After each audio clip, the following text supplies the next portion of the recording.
siapa Pak Rektornya, siapa Pak Wakil Rektornya, karena itu nanti yang akan menjadi pimpinan mereka yang ada di ruang lingkup lembaga perguruan tinggi. Harus mempersiapkan bahwa PKKMB tidak kayaknya dulu perkiraan tidak mungkin dilakukan secara masif, tetapi harus melalui daring, sehingga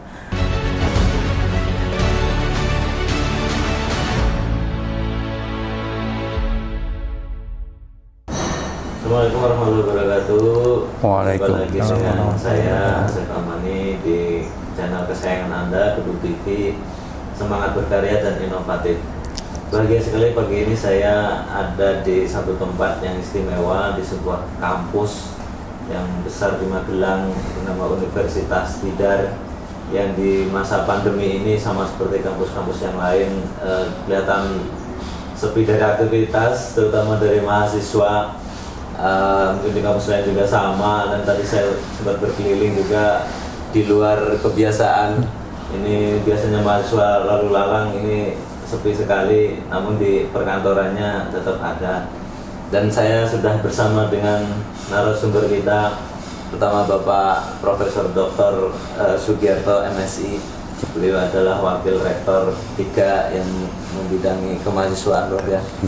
Kemudian yang kedua adalah Bapak Jalu Aji Prakoso, ya. SEMED, beliau Ketua PKKMB. Nah, ini terkait dengan PKKMB ini kita akan berbincang-bincang banyak tentang PKKMB ini, baik dengan Prof maupun dengan Pak Jalu ini. Pertama ke Prof Ki, ya? Panggilannya Prof Ki ya? Atau Pak WR3. Kita santai aja, Bro. Mas Ki aja. Masih muda. Ya, terkait dengan kondisi kampus universitas di masa pandemi ini, saya mungkin pemirsa Kedung TV juga ingin tahu seperti apa sih kondisinya mungkin selama 3 bulan atau 4 bulan ini. Bisa sedikit diceritakan, Prof? Ya, baik, terima kasih. Jadi terkait dengan kondisi pandemi yang kita maklumi bersama, untuk khusus di Untidar, alhamdulillah sampai saat ini semua aman-aman saja, semua alhamdulillah dikaruniai sehat, tidak ada yang terkonfirmasi, dan itu juga bukan sekonyong-konyong ada demikian, tapi juga melalui proses kontrol yang baik. Jadi kita memang untuk kegiatan mahasiswa semuanya daring, tapi untuk yang para pejabat dan beberapa dosen yang aktif itu masih WFO, jadi bisa bekerja di kampus dengan protokol kesehatan yang diperketat gitu. Itu supaya semuanya bisa jalan. Meskipun di situasi seperti ini tetap jalan, Prof, ya, untuk alhamdulillah semuanya perkuliahan jalan untuk 1 semester, meskipun baru percobaan ya, karena memang dipaksa, tapi alhamdulillah bisa berjalan dengan sistem yang sudah dibangun oleh TIK, UPT TIK, sama dengan jaringan yang sudah siap. Tentu ada suasana berbeda, Prof, ya, dibanding biasanya bertemu langsung dengan mahasiswa, berinteraksi. Sekarang via itu satu keniscayaan, karena memang budaya kita masih budaya komunal ya, sering ingin kumpul-kumpul dan tidak puas rasanya kalau kuliah tidak tatap muka. Tapi pelan-pelan juga akhirnya bisa dipahami. Awal-awal juga memang ada reaksi yang wah kok gini, atau berkaitan dengan macam-macam, tapi akhirnya sekarang bisa memahami memang kondisi menuntut harus seperti ini. Kurang lebih 1 semester berarti ya di masa pandemi kemarin. Kemudian sekarang sudah melalui proses penerimaan mahasiswa baru, Sudah selesai semua jalur? Alhamdulillah sudah 4 jalur sudah dilalui, SNMPTN, SBMPTN, seleksi mandiri, baik yang pakai tes maupun yang berbasis prestasi sudah diumumkan semuanya. Total berapa, Bro, mahasiswa yang diterima? Sekitar 2.500. 2.500? Iya. Sudah semakin meningkat kelihatan, Bro? Iya, alhamdulillah ini. Dulu mungkin sekitar 3-4 tahun lalu baru sekitar 1.000, sekarang sudah 2.500. Karena memang ada penambahan juga ya. Iya, memang tuntutan perkembangan. Ini menarik juga ketika di masa pandemi ini proses penerimaannya seperti apa, Prof? Jadi saya katakan tadi, kita kalau SNMPTN kan berbasis dari seleksi di sekolah, kemudian kalau SBMPTN dengan UTBK berbasis komputer itu dilaksanakan di kampus dan beberapa mitra sekolah di Magelang. Kemudian untuk yang seleksi mandiri juga ada 2, satu berbasis prestasi hanya melihat melihat data-data prestasi. Kemudian kalau yang satunya melalui tes namanya SMOOT, itu juga berbasis calon mahasiswa datang ke kampus ini tapi melakukan tes menggunakan Android. Okay. Ini itu sudah semua dan sekarang sudah positif diterima semua. Ya, yang diterima.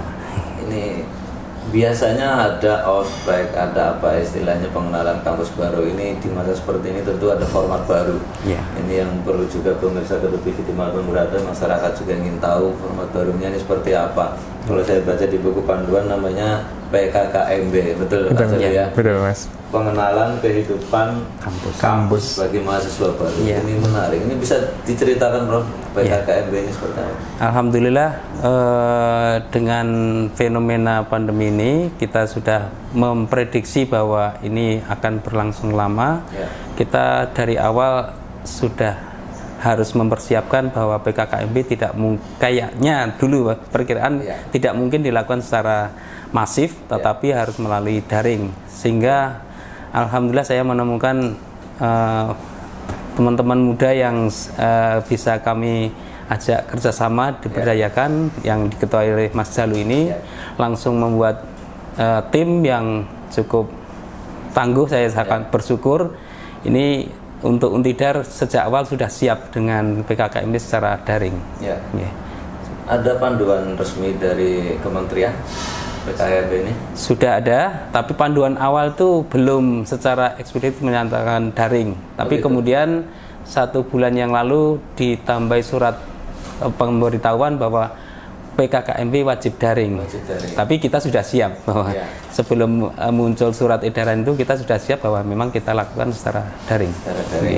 Ini secara daring ini menarik. Ini ada teknisinya, di sini ada ketuanya PKKMB. Mungkin bisa cerita Pak Jalu, ini rumit nggak sih PKKMB secara daring ini? Kalau saya baca buku panduannya, wow ini rumit sekali. Kalau Pak Jalu seperti apa? Terima kasih Mas. Jadi kalau kita bicara tentang pengenalan kehidupan kampus mahasiswa baru yang tadinya itu dikenalkan di sini, mahasiswa bisa tahu, oh letaknya Universitas Tidar di Magelang, oh ini gedung Fakultas Ekonomi, kemudian oh ini rektoratnya, kemudian ini kakak tingkat saya, ini kehidupan kami di kampus ketika sebelum pandemi itu dilaksanakan di kampus, mereka bisa tahu, mereka bisa melihat semua fenomena itu. Nah sekarang kalau kita bicara tentang kondisi pandemi, maka yang dari sampaikan Prof. G tadi, kita sudah bersiap dengan pengenalan kehidupan kampus tadi secara online. Artinya kita mengemas materi yang biasanya disampaikan secara offline, itu kita kemas dalam bentuk pembelajaran online. Jadi kita gunakan media untuk mengenalkan atau mengemas materi tersebut. Salah satunya kita mengemas materi tersebut dalam bentuk video pembelajaran, kemudian kita sampaikan itu kepada mahasiswa baru melalui media pembelajaran kami di Universitas Tidar. Itu sudah alhamdulillah punya sistem yang mumpuni untuk kegiatan pembelajaran daring. Jadi kita dari sisi teknis untuk persiapan PKKMB itu alhamdulillah sudah berjalan dengan baik. Jadi yang dimaksud tadi awalnya adalah mengenalkan, biasanya itu mengenalkan itu ada wujudnya. Nah itu wujudnya kita kemas dalam bentuk video pembelajaran. Ini caranya gimana untuk mahasiswa bisa kemudian gabung? Apakah semua yang sudah diterima ini otomatis bisa mengikuti itu atau ada caranya? Jadi prosesnya kalau nanti mahasiswa baru mengikuti kegiatan PKKMB itu, jadi kita bersimbiosis dengan teman-teman mahasiswa yang masuk dalam organisasi atau kakak tingkatnya. Jadi mangke kakak tingkatnya itu yang mengatur mahasiswa baru. Semua mahasiswa baru kita wajibkan untuk mengikuti pengenalan kehidupan kampus. Kenapa? Karena memang ini gerbang awal sebelum mereka itu masuki perkuliahan. Artinya mengenal Tidar yang dikemas secara online tadi, mereka semua wajib mengikuti 2 hari tanggal 29 dan 30. Kemudian nanti ada keberlanjutannya di bulan September. Tapi titik pentingnya, titik krusialnya ada di tanggal 29 dan 30. Mereka mengikuti, diarahkan oleh kakak tingkatnya untuk melihat video pembelajaran tersebut melalui sistem namanya ELITA MOOC, ELITA Massive Online Course-nya itu. Mereka akan masuk ke dalam sistem, diarahkan oleh Penakel, itu kakak tingkat mereka yang ada di organisasi kemahasiswaan, diarahkan untuk mengikuti itu dengan satu kunci namanya NPM. Jadi mahasiswa baru itu ketika dinyatakan diterima melalui jalur tadi, ada 4 jalur, kemudian mereka registrasi ulang, dan akhirnya dia mendapatkan nomor pokok mahasiswa NPM itu. Jadi NPM itu adalah syarat kunci untuk mengikuti kegiatan kami di kegiatan PKKMB Universitas Tidar tahun 2020. Itu kan ada 2.500. Betul. Ini dalam waktu berbarengan atau ada gelombang-gelombang? Ya, betul. Jadi nanti kita akan bagi dalam beberapa tahap, ya. Kita ada tahapan kegiatan PKKMB itu setidaknya ada 4 tahapan kegiatan. Ya. Tahapan kegiatan pertama itu setidaknya ada 2 model pembelajaran. Ya. Pertama yang sinkronus. Sinkronus itu artinya ada interaksi antara mahasiswa dengan kami panitia penyelenggara dan juga pemateri. Dan yang kedua adalah ya sifatnya asinkronus, tidak ada interaksi. Nah, yang sinkronus itu nanti akan dilaksanakan secara bersama-sama. Jadi ada 2.500 mahasiswa itu bersama-sama masuk ke sistem yang Zoom, mungkin sudah sering perso. Kita ada Zoom yang kapasitasnya sekian banyak untuk mengikuti acara yang sifatnya pembukaan. Jadi kegiatan 1 ada kegiatan pembukaan, di mana kegiatan pembukaan ini ada sidang senat terbukanya yang akan dilaksanakan on the spot, sidang senatnya, namun disaksikan oleh 2.500 mahasiswa dari rumah masing-masing. Itu yang secara bersama-sama masuk ke dalam sistem Zoom tersebut. Kita siarkan langsung di Zoom dan juga di channel YouTube Universitas Tidar. Itu untuk pembukaannya, prosesi pembukaannya. Nah, masuk ke dalam, setelah mahasiswa mengikuti proses pembukaan tersebut, mahasiswa akan diarahkan masuk ke dalam sistem. Sistem itu yang saya sebutkan tadi namanya ELMO, ELITA MOOC atau ELITA Massive Online Course tadi. Ini artinya untuk wadah mahasiswa belajar. Jadi setelah mengikuti pembukaan DIES tadi yang bersama-sama 2.500 mahasiswa, kemudian baru masuk ke yang kloter pembagian. Karena untuk menjaga lalu lintas kita aman, lalu lintas akses aman, kita bagi dalam kloter-kloter. Artinya dari 2.500 mahasiswa mungkin kita akan bagi menjadi 4 sampai 5 kloter. Satu kloter itu 600 mahasiswa. Mereka masuk ke dalam sistem ELMO, kemudian mengerjakan istilahnya ada post test dari video pembelajaran yang sudah mereka saksikan. Jadi yang kegiatan pembukaan yang secara masif tadi itu melalui Zoom bisa kita sediakan aksesnya 2.500 masuk bersama-sama. Tapi setelah sidang pembukaan mereka baru masuk ke dalam sistem secara bergantian. Betul. Kloter itu ya. Kloter J. Ya, secara teknis barangkali rumit, tapi kalau dijelaskan mudah juga nih. Tinggal tunggu besok ya. Betul. Hari Sabtu Minggu akan seperti apa ini 2.500 bersama-sama. Untuk memantau itu mahasiswa semua ikut gimana caranya? Jadi pemantauan itu kita lihat dari media yang digunakan. Ketika kita memantau kegiatan pertama pembukaan tadi, kita melalui bantuan teman-teman mahasiswa kakak tingkatnya atau yang tergabung dalam BEM itu untuk mengecek kesiapan. Jadi sekarang ada istilah bolos online itu kan kita persong ya. Ada istilah bolos online. Kalau dulu itu bolos itu ya sudah lompat pagar keluar dari sekolahan. Kalau sekarang bolos online itu mematikan video kemudian meninggalkan gadgetnya. Dia gadgetnya ada di situ, cuma tidak ada orangnya. Dia kan bolos online, artinya kan seperti itu.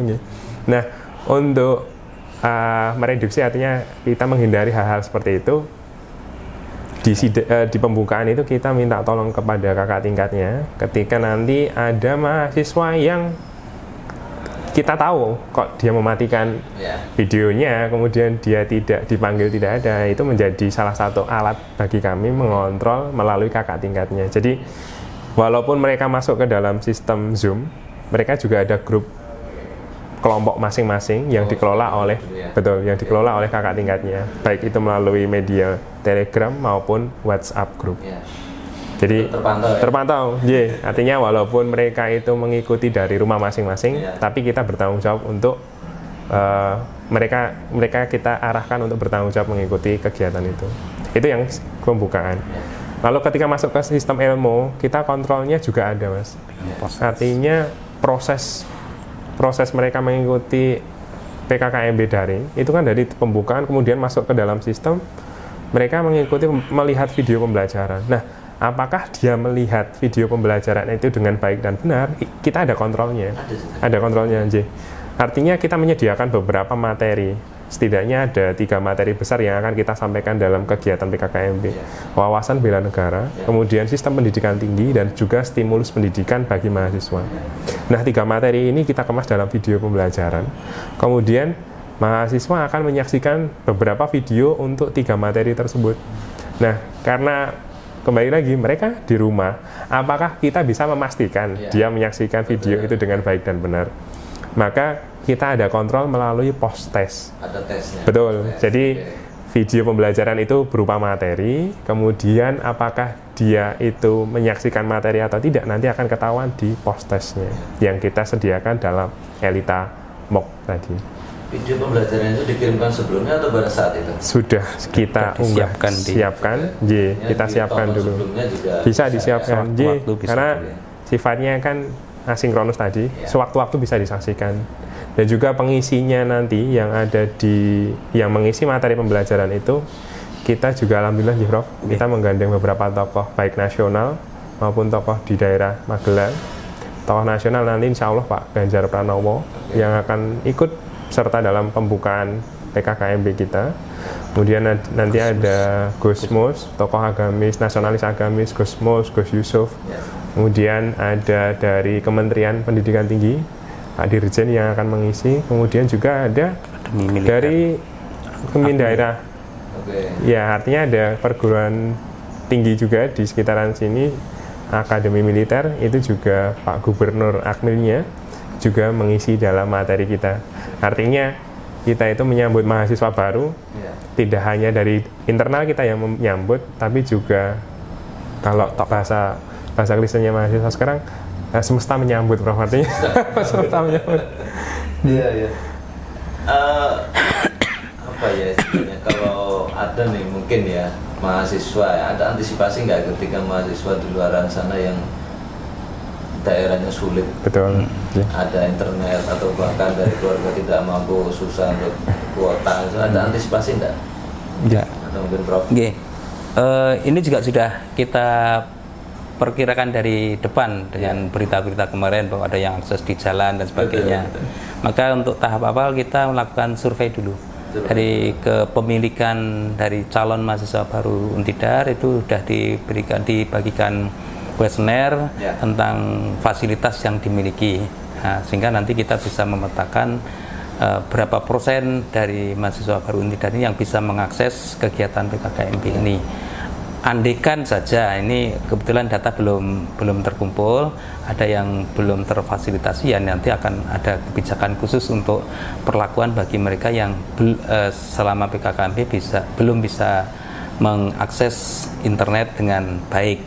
Nah, ini kan tidak hanya PKKMB, toh tanggal 31 sudah mulai kuliah, sehingga kita dari Untidar nanti juga akan ada, ya tentu saja melakukan proses pendampingan supaya aksesibilitas dia selama kuliah itu bisa berjalan dengan lancar. Itu akan diantisipasi ya. Atau barangkali ada stimulus, kalau stimulus kita belum berani menjanjikan, tapi yang jelas kita optimalkan dulu karena ini sudah tuntutan zaman. Kita push supaya semuanya bisa melakukan itu.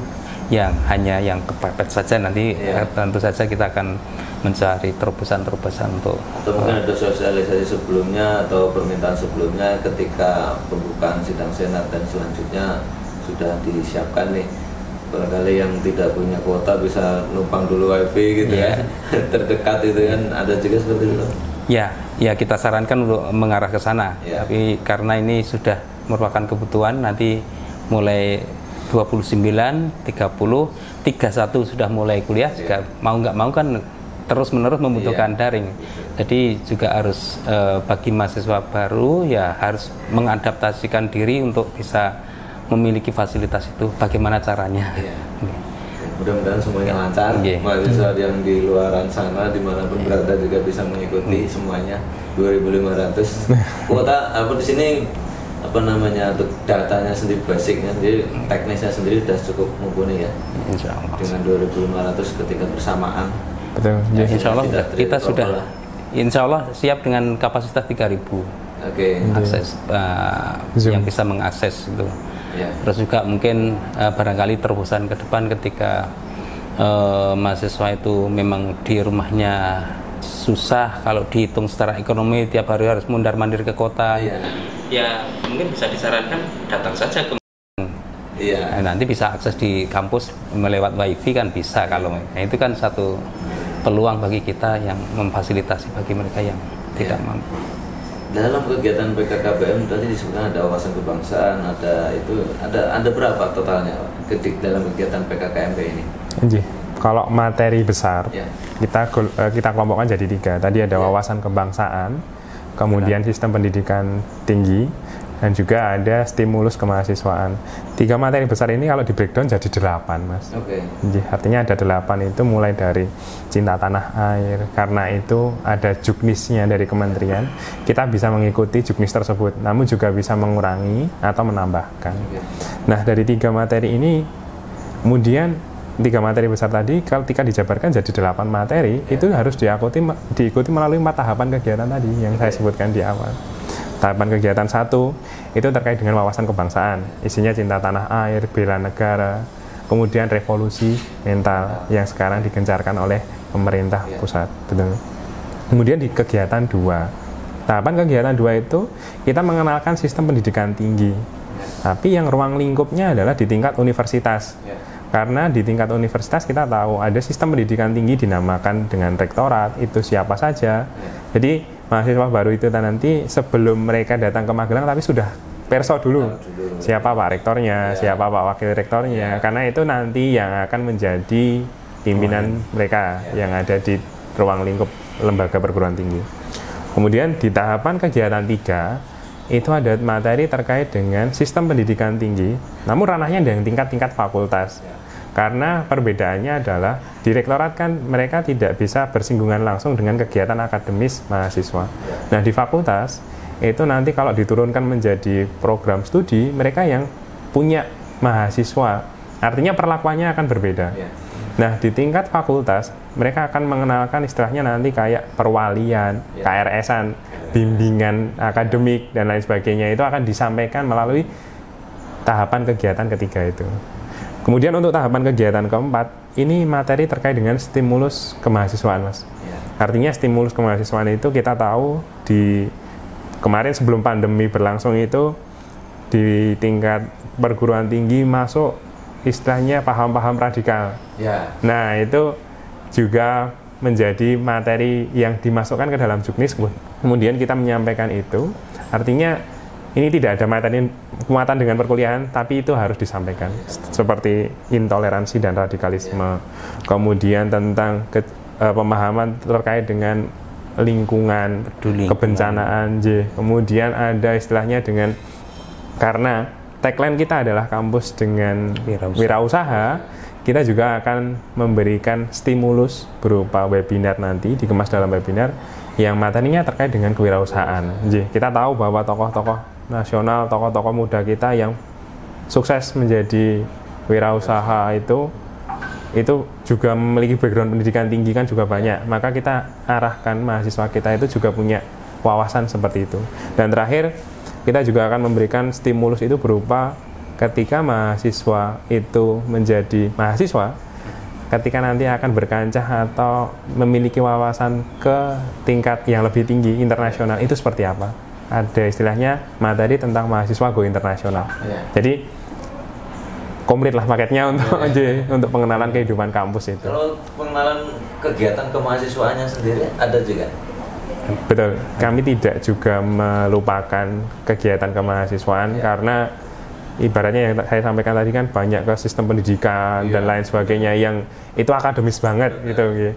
Nah yang non akademisnya seperti kemahasiswaan jelas kita juga mewadahi mahasiswa. Ya, di tingkat universitas itu kan ada ormawa, di tingkat fakultas juga ada ormawa.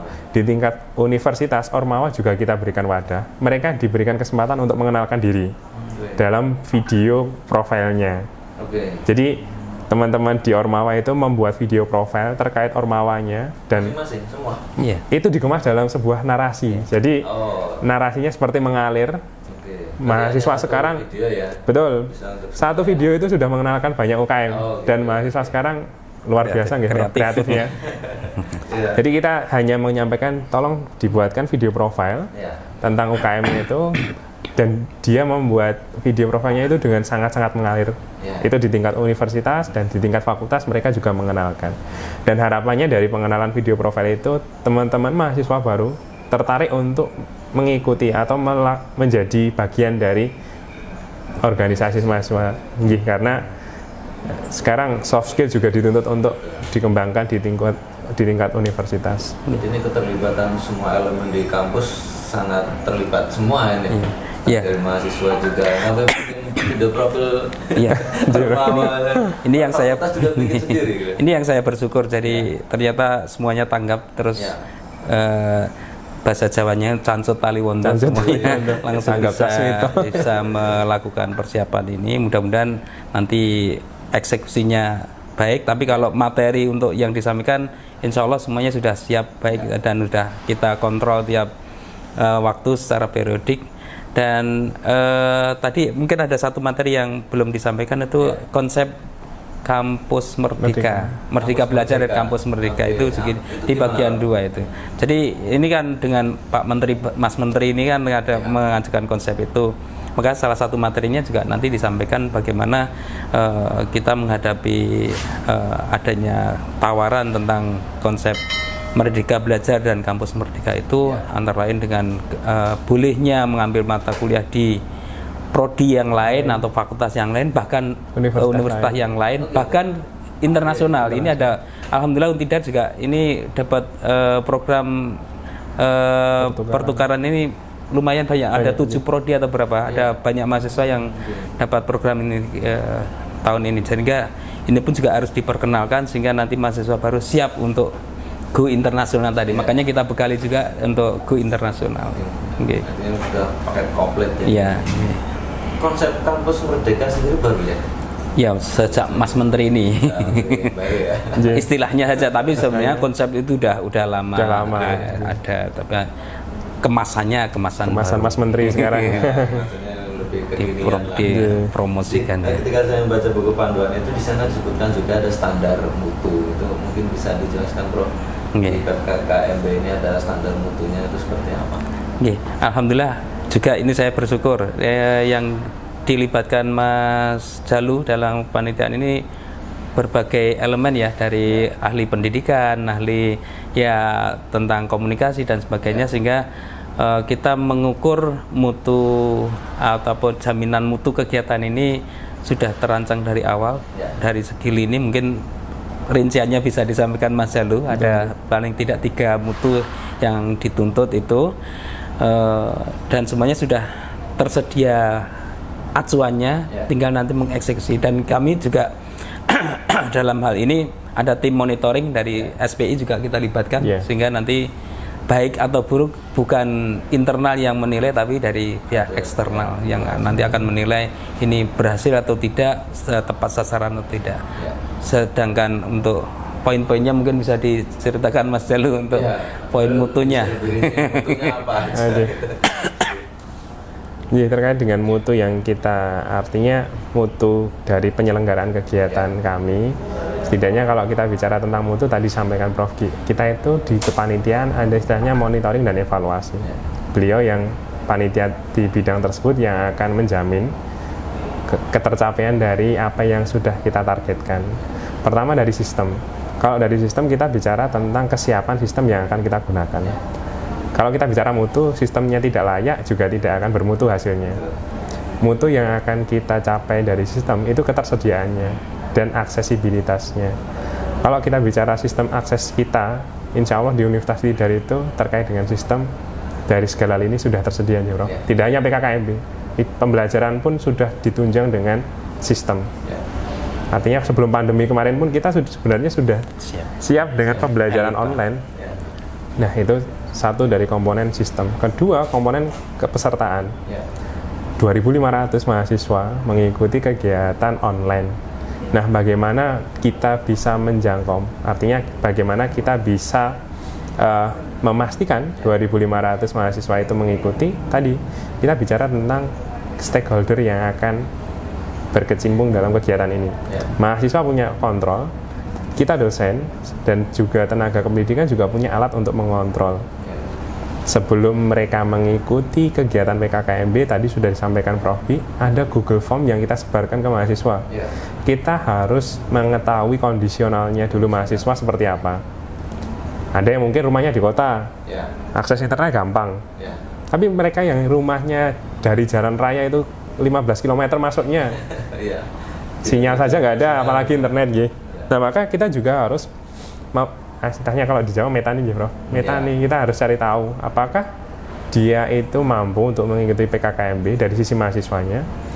Kalau mungkin di desanya tidak ada, maka kita arahkan mahasiswa itu untuk selama mengikuti kegiatan PKKMB, kita arahkan ke tempat-tempat yang representatif, bukan di pinggir jalan raya. Artinya kita ke tempat representatif itu seperti misalkan ke pusat kota, yang dimana ada beberapa poin untuk dapat akses internet. Itu kan kita bisa mengarahkan ke situ. Artinya kita mengorganisir teman-teman itu untuk mendapatkan akses internetnya. Itu dari kesiapan mahasiswa. Kemudian dari kesiapan kita panitia. Dari panitia misalkan dari kita dosen dan tendik dan pimpinan gitu.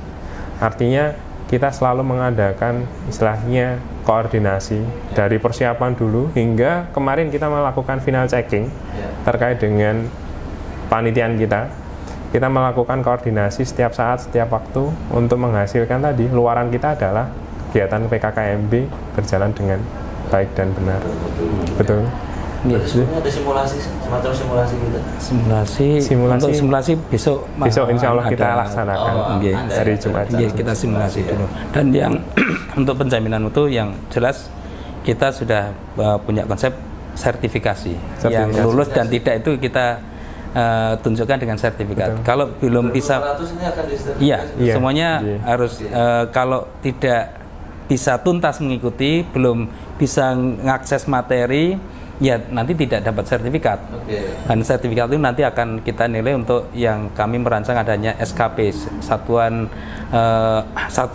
SPK, Satuan Prestasi Kemahasiswaan. Itu sebagai ukuran pintu awal masuk di Untidar harus. Jadi PKKMB ini sebagai gerbang untuk mengukur bagaimana keseriusan dari mahasiswa Untidar ini. Dan tentu saja selain untuk memfollow up dari mutu pelaksanaan kami akan follow up dengan kegiatan pembekalan yang lebih lanjut gitu ya. Jadi semangat mahasiswa baru juga nanti akan teruji di 2 hari besok. Dengan adanya sertifikasi ini kelihatannya pasti akan ikut semua, Bro.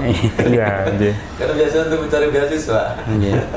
Ya, adanya sertifikasi untuk mengikuti PKKMB ini mudah-mudahan bisa memantik semangat mahasiswa baru untuk ikut. Untuk kemudian Bro, setelah selesai 2 hari PKKMB ini akan langsung dilanjut dengan perkuliahan tanggal 31 tentu juga dengan proses daring juga ya. Bisa cerita sedikit tentang nanti proses kuliahnya secara daring. Sebenarnya gini, 2 hari itu hanya untuk awal ya PKKMB. Jadi nanti masih selama 1 bulan, tiap hari Sabtu masih ada rangkaian PKKMB ini masih jalan. Jadi masih cukup panjang. Yang kami istilahkan harapkan mahasiswa itu memahami bahwa Sabtu tuh nggak libur, memang supaya paham bahwa mahasiswa itu selama jadi mahasiswa tidak hanya kuliah akademik saja, tapi juga butuh soft skill yang dibutuhkan dan disediakan hari Sabtu. Maka ini kita biasakan tiap hari Sabtu kita berikan materi sebagai student day-nya. Apa itu materinya?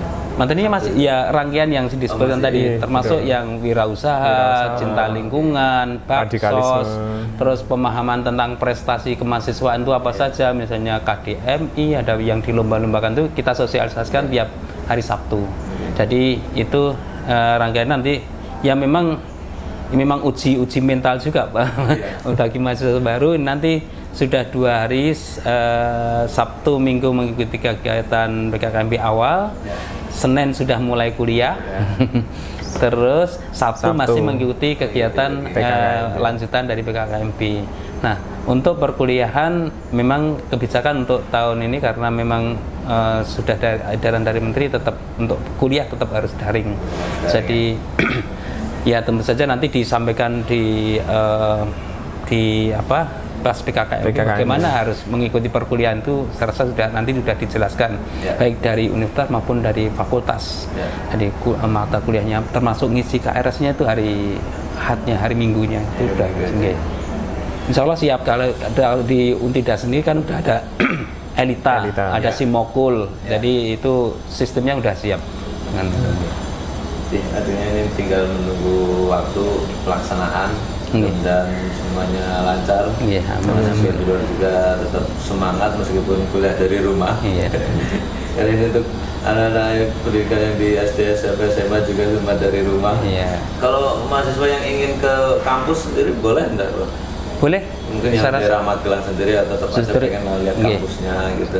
Justru ini kalau mungkin nanti tapi belum diputuskan ya. Tapi kita punya harapan untuk mengenalkan secara fisik nanti bergilir sambil mengambil jaketnya supaya ya datang ke kampus lah tahu tidak hanya virtual tapi tahu kampusnya di sini. Mungkin bergiliran secara terbatas, mungkin hanya sehari mungkin 100 atau berapa, nanti hari kedua berapa lagi supaya mengenal kampusnya sambil ngambil jas, ngambil topi, sambil nanti mungkin ada masalah urusan administrasi misalnya asuransi dan sebagainya mungkin akan dilakukan secara luring. Dan tadi yang saya sebutkan di depan barangkali salah satu alternatif ketika mahasiswanya di daerahnya akses internet susah disarankan untuk datang saja ke Untida, kampus di sini, nanti kos di sini, akses internetnya kan di kampus bisa dengan wifi gitu. Saya rasa mungkin yang masyarakat yang jauh, mahasiswa baru yang jauh datang saja ke Magelang itu dengan protokol kesehatan sesuai dengan peraturan pemerintah, langsung ngekos di sini. Terutama memang sulit sinyal, barangkali ada yang dari luar Jawa atau dari mana yang sulit sinyal udah datang ke Magelang, malah bisa datang ke kampus, bisa lihat isi kampus meskipun perkuliahannya secara daring. Ya itu kemudahan-kemudahan yang akan diberikan oleh Universitas Tidar berkaitan nanti mahasiswa baru. Nah, kalau masih mahasiswa lamanya sendiri ini gimana, Bro? Perlakuannya sama ya? Sama, secara daring ya. Kalau kegiatan kemahasiswaan gimana, Bro? Ya ini tetap harus ngikuti kondisi juga. Jadi parsial. Ada yang sudah kalau yang memang seperti kalau pecinta alam itu kan nggak mungkin daring ya. Ada juga yang sudah jalan pengabdian terus melakukan kegiatan di lapangan secara terbatas, tetap harus semuanya berizin dari Satgas Covid. Kalau melakukan kegiatan di luar, kalau di dalam masih tetap kita batasi yang kebanyakan yang sifatnya daring. Jadi misalnya mengadakan kegiatan seminar juga pakai Zoom dan sebagainya. Itu ya memang mau nggak mau harus menerima seperti itu. Masih sangat dibatasi untuk kegiatan kemahasiswaan terutama di kampus, Prof ya. Kalau di luar barangkali bisa perizinan juga dengan kampus dan pihak luar, Pemda atau apapun. Ya, ini menarik sekali, ditunggu nanti untuk proses PKKMP-nya di 2 hari, kemudian berlanjut di 1 bulan September. Selama 1 bulan dan bulan September, yang perkuliahannya juga secara daring. pemirsa Kedut TV dan dimanapun berada juga pengen mengetahui nanti perkembangannya seperti apa. Mudah-mudahan keluarannya bisa bermutu, meskipun mungkin dalam satu semester ini masih tetap kuliah dari rumah. Iya. Mudah-mudahan tahun depan sudah bisa kuliah tatap muka. Amin. Hingga Mas Baru juga tetap ingin kuliah di Kelas. sini, di kelas itu kan, ketemu dosen tatap muka gitu. Jadi Prof G dan Pak Jalu, tak terasa ini udah panjang lebar kita ngobrol, mungkin sudah dibatasi oleh waktu. Ya, jadi terima kita kasih. cukupkan sekian. Terima kasih atas waktunya, atas penjelasannya, atas keterangannya terkait dengan PKKMB. Mudah-mudahan lancar sampai selesai nanti. Amin, amin. Terima kasih. Kedut TV dimanapun berada, cukup sekian talkshow kita pagi ini yang membahas tentang apa tadi namanya, pengenalan. Nah, ini soalnya istilahnya baru ini, pengenalan kehidupan kampus bagi mahasiswa baru bersama Prof G, Pak PR3, terus Pak Jalu sebagai ketua panitianya. Terima kasih atas atensinya dan jangan lupa untuk selalu mengikuti update kita setiap hari dan juga like, komen, subscribe ya bagi yang belum subscribe. Sekian dari saya. Assalamualaikum warahmatullahi wabarakatuh. Waalaikumsalam warahmatullahi wabarakatuh.